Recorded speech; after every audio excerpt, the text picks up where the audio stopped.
Ever feel like arguments go nowhere fast? Like you're stuck in a loop, not a solution? We all face conflict, but how we handle it makes all the difference. This isn't about avoiding disagreements, it's about making them productive. Join us as we dive into fighting fair, conflict resolution tips that actually work, practical strategies to transform tension into understanding, and turn disagreements into stronger connections. Get ready to learn how to communicate, truly listen, and build bridges, even when you're on opposite sides. Today we will talk about fighting fair, conflict resolution tips that actually work. So before we start, make sure to hit the like button and subscribe to my channel. 1. Fighting fair, navigating disagreement for stronger relationships. Conflict is an inevitable part of human interaction. Whether in romantic relationships, family dynamics, friendships, or professional settings, disagreements will arise. While many people view conflict as inherently negative, it can actually be a powerful catalyst for growth, understanding, and stronger relationships, if handled constructively.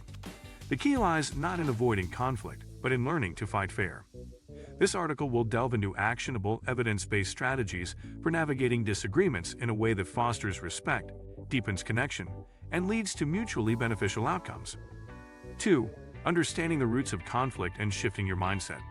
Before diving into specific techniques, it's crucial to understand the underlying nature of conflict.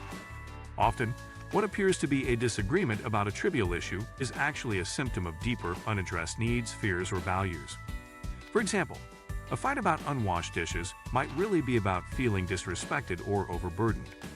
Shifting your mindset from viewing conflict as a battle to win to seeing it as an opportunity for mutual understanding is the first, most critical step. This involves recognizing that the goal isn't to defeat the other person, but to work with them to find a resolution that honors both parties' perspectives. It requires empathy, the ability to step into the other person's shoes and understand their viewpoint, even if you don't agree with it. 3. Choosing the right time and place for difficult conversations. One of the most common pitfalls in conflict resolution is ambushing someone with a difficult conversation at an inopportune moment. You wouldn't want to discuss a sensitive issue with your partner as they're rushing out the door for work, or confront a colleague in front of others during a busy meeting. The timing and setting significantly impact the potential for a productive dialogue. Always ensure you choose a time when both parties are calm, well-rested, and have sufficient time to talk without interruption or external pressure. A quiet, private space where you both feel safe and can speak openly is ideal. If emotions are running high, suggest a cool-down period. Say something like, "I'm feeling too upset to discuss this productively right now. Can we revisit this in an hour or perhaps tomorrow, when we both feel calmer?" This isn't avoidance. It's a strategic pause that prevents escalation and allows for more rational thought. 4. Active listening. The cornerstone of effective resolution. Perhaps the single most powerful tool in conflict resolution is active listening. This goes far beyond merely hearing words. It's about truly understanding the other person's message, both verbal and nonverbal. When the other person is speaking, resist the urge to formulate your rebuttal, interrupt, or jump to conclusions. Instead, focus entirely on what they are saying, how they are saying it, and what emotions might be underlying their words. Use verbal and nonverbal cues to show you're engaged. Make eye contact, nod, and offer empathetic sounds like or "I see."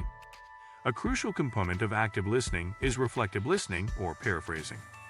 After they've expressed their point, summarize what you've heard in your own words to confirm understanding. 5.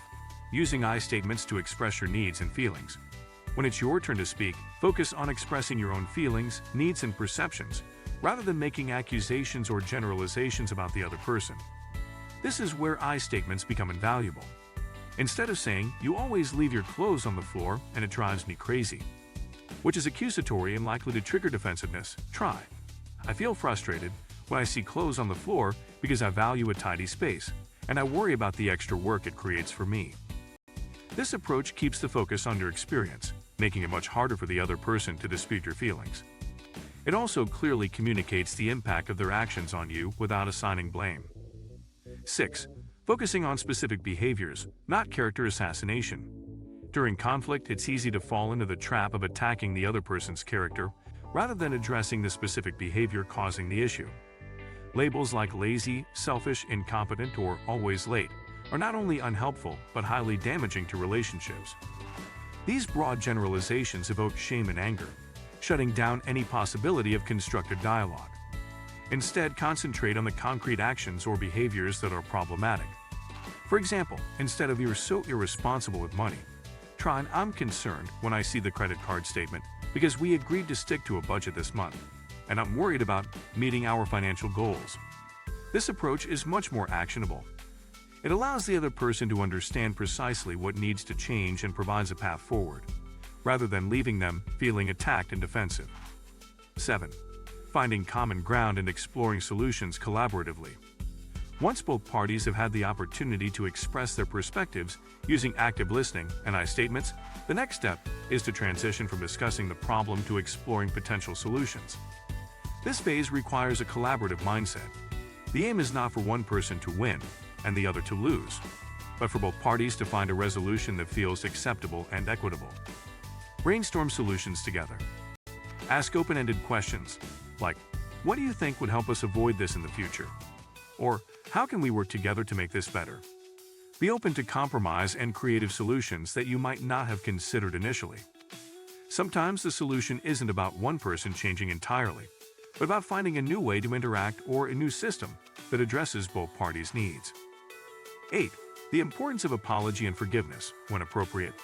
In many conflicts, especially those involving hurt feelings, a sincere apology can be incredibly powerful for healing and moving forward. A genuine apology acknowledges the other person's pain and takes responsibility for your part in the situation. It's not about admitting fault for everything, but about acknowledging the impact of your actions.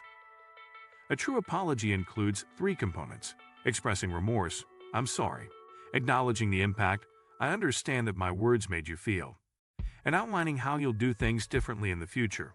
"In the future, I'll try to." Equally important is the ability to offer forgiveness. Holding on to grudges only harms you in the long run and prevents the relationship from moving past the conflict. 9. Establishing boundaries and knowing when to seek external help. Finally, effective conflict resolution also involves understanding when to establish clear boundaries and when to recognize that external help might be necessary. Boundaries are essential for protecting your emotional and physical well-being. This might involve setting limits on how you will or will not be spoken to, or defining what you are and are not willing to tolerate. Clearly communicate these boundaries in a calm and assertive manner.